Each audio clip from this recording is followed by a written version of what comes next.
Hi friends, welcomes to the Ravi's education hub. ఈరోజు వీడియోలో మనం జర్మనీలో జరిగిన యథార్థ సంఘటన గురించి తెలుసుకుందాం.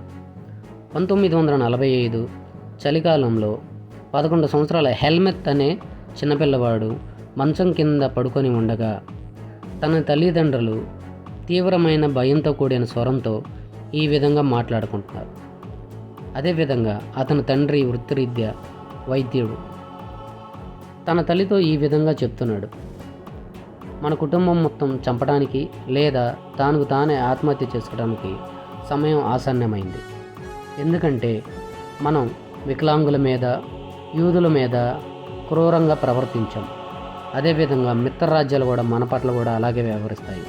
కనుక అతని తండ్రి ప్రతీకారం తీర్చుకుంటారని భయపడుతున్నట్లు తెలియజేశాడు.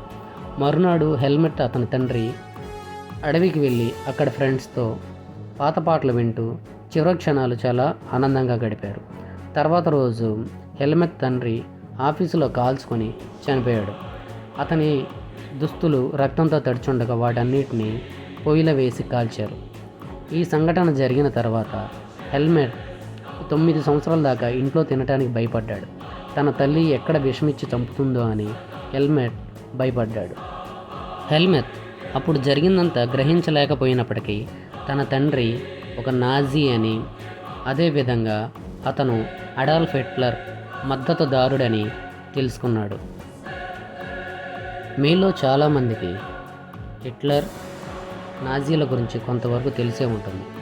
జర్మనీని మహోన్నత శక్తిగా రూపొందించడం, ఐరోపా మొత్తాన్ని జయించడం హిట్లర్ ఆశయం అనే విషయం బహుశా మీకు తెలిసే ఉంటుంది. అతను యూదులను చంపాడనేది మీరు వినే ఉంటారు. కానీ నాజిజం 1-2 విడివిడి చర్యలకి పరిమితం కాలేదు.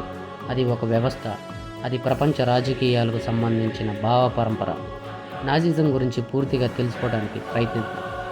హెల్మెట్ తండ్రి ఎందుకు ఆత్మహత్య చేసుకున్నాడు? అతనికి భయానికి గల కారణాలు నెక్స్ట్ వీడియోలో తెలుసుకుందాం. ఇలాంటి వీడియోస్ కోసం సబ్స్క్రైబ్ చేయండి. జై హింద్.